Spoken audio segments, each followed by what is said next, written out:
也哈佛呢，伫咧5月29办毕业典礼，同一个时间，哈佛甲川普政府针对听招国际学生的听证会嘛来进行哦。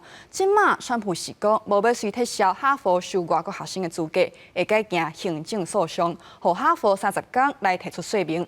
也法官是宣布严令禁令，阻止川普的政策，互哈佛保持现状。 伫毕业典礼致辞的时阵，哈佛大学校长贾博得到1分钟的掌声。 Welcome guests from down the street, across the country, and around the world. And welcome members of the class of 2025. 当伊提起北京组织哈佛招国际学生学校所做的法律反击的时阵，搁再得到掌声。贾博阁讲，毕业生是为街头巷尾、全国甲世界各地来的，这是伊应该做的代志。 中国籍毕业生发表演讲，感性的呼应哈佛应该坚守多元化甲国际化。Those who think differently, vote differently, or pray differently, whether they are across the ocean or sitting right next to us, are not just wrong. We mistakenly see them as evil. But it doesn't have to be this way. 伫川普政府下令停招国际生，设定各种补助甲合约的压力，哈佛大学29举行毕业典礼。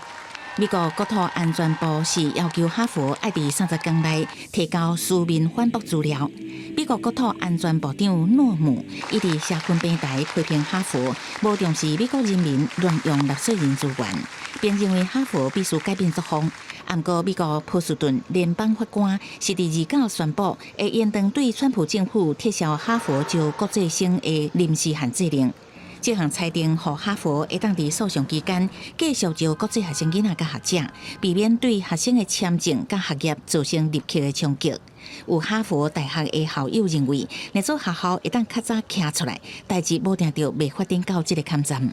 They're protesting Zionism and they're protesting. Genocide of children, essentially. They're not saying we hate Jews and so on, which is like what I said. I witnessed personally walking through those encampments on Passover Seder, Jews and Muslims celebrating together.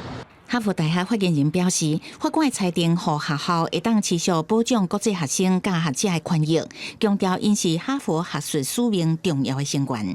来做撤销招国际学生的资格，到尾啊是一定爱做，安尼外籍生必须转到其他学校，安尼无法度伫美国居留。